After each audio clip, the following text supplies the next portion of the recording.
Hey guys, a quick one today. I'm going to go over a roll of HP5 Plus that I shot in downtown Austin the other day, and I'm just going to let you know how it all went down. I'm going to talk about each photo, how I developed the roll, how I digitized the negatives with my DSLR, and how I edited the images in Lightroom.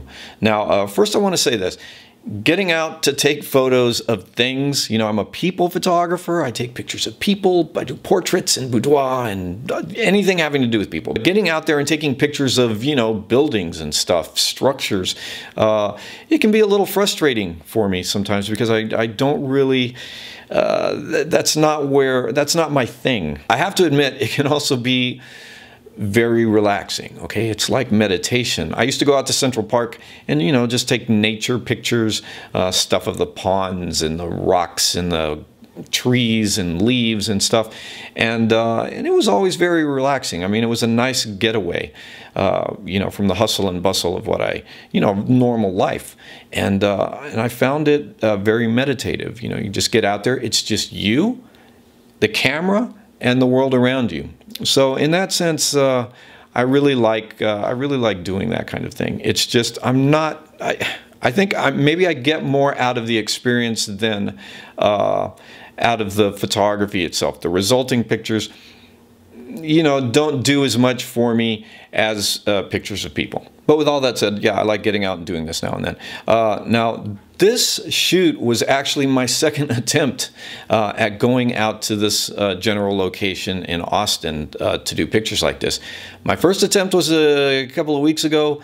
Took my Bronica out there. It had its light leak problems. If you've been keeping up, you know with what I'm talking about. But we got that all fixed up, and so I went out there again, almost reluctantly. Deidre had to kind of talk me into it because I was like, yeah, I don't know if I want to do this. I don't know if it's going to be worth it. And she says, no, let's just go and do this.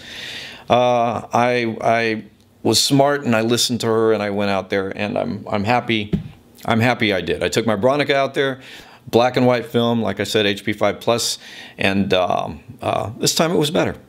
Okay, just so you can see how this process gets started in Lightroom once the images are digitized and I bring them into Lightroom. Let me just show you what it starts off looking like. All right, so as you can see, this is what it looks like when I use this guy and this mask, and I run a roll of film through here.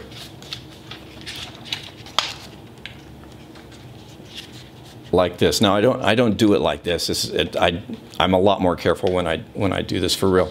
But then I just, you know, kind of pull the film through, take a picture of each frame, and then this is what you get in Lightroom. And then what I'll do is I'll come in and I'll crop it down like this. I'm being really sloppy here because I'm trying to do this quickly for you.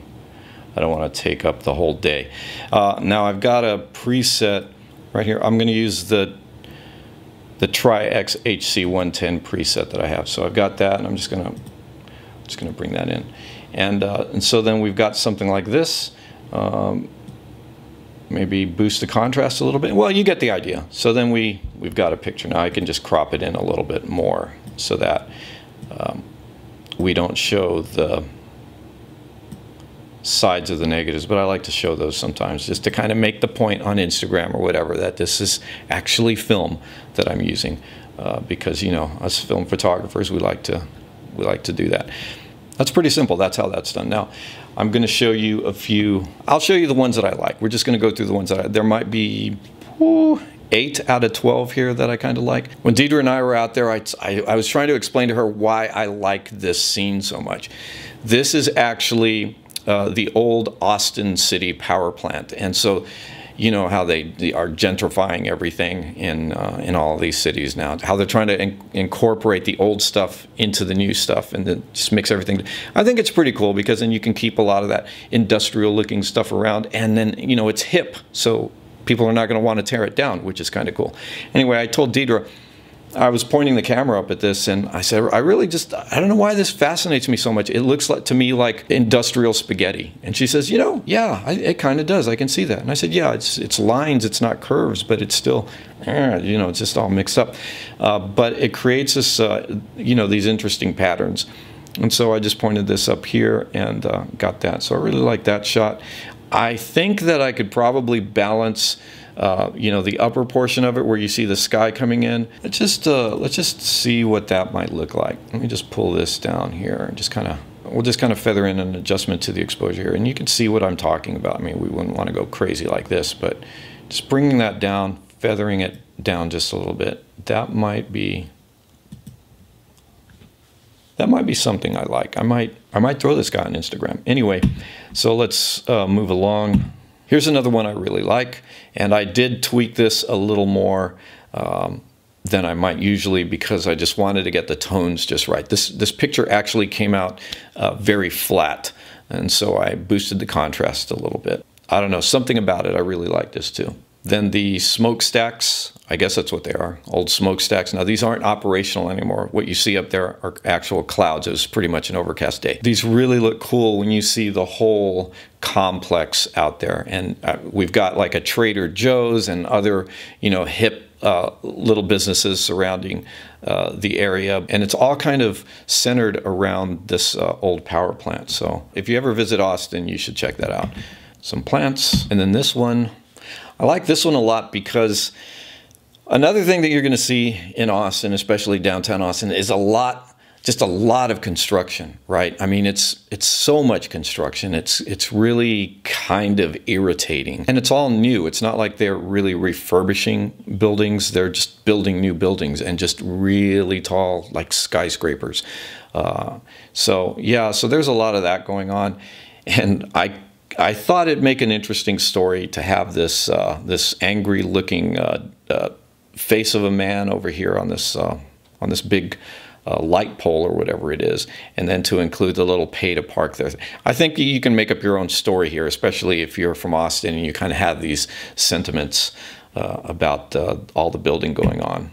Then on the flip side, in a part of Austin that's not really getting a lot of money put into it, we have this kind of thing. This would be on the east side of Austin. You know, every town, not every town, but a lot of towns have the one side and then the other side. Well, the west side of the highway is one way, and then directly on the east side, that's the dividing line.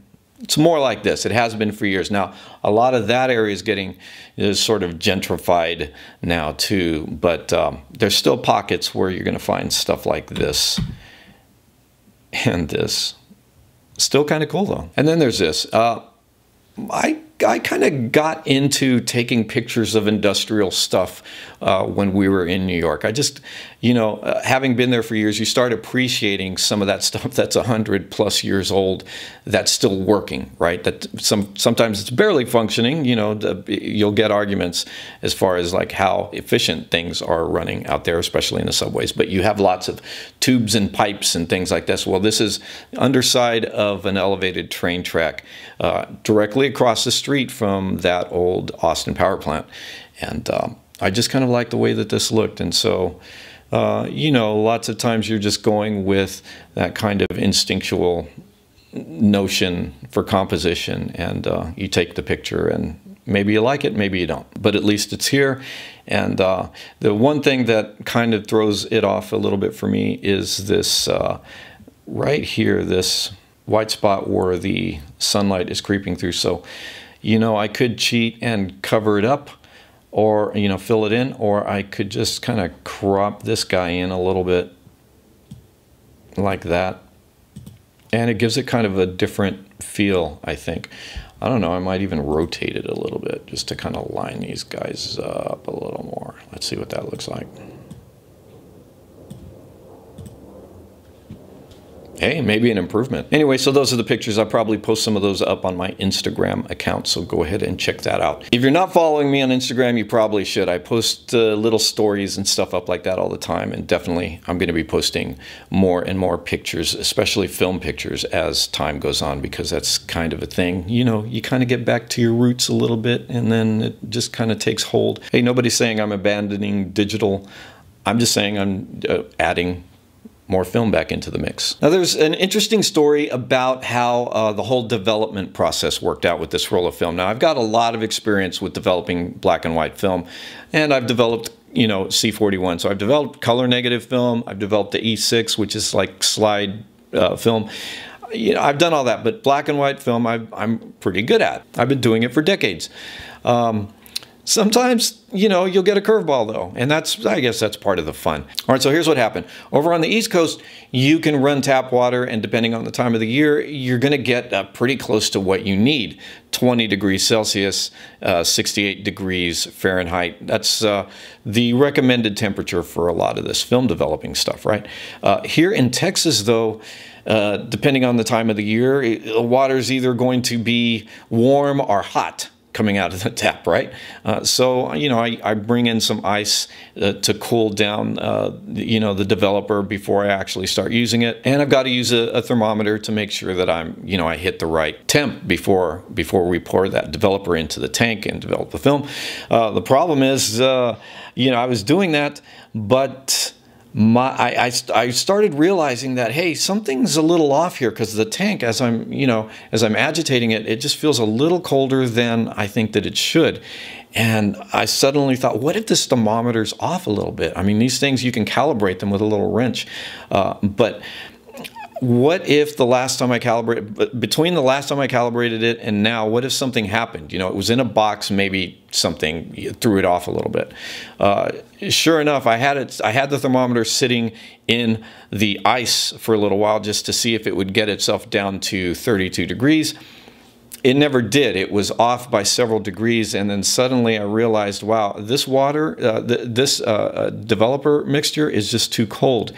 Now I have to figure out what timing adjustments I have to make to get this thing to work, or my pictures might be ruined, or they're going to suffer some bad consequences. So I quickly go over to digitaltruth.com. I believe that's what it's called. Let me just look it up here.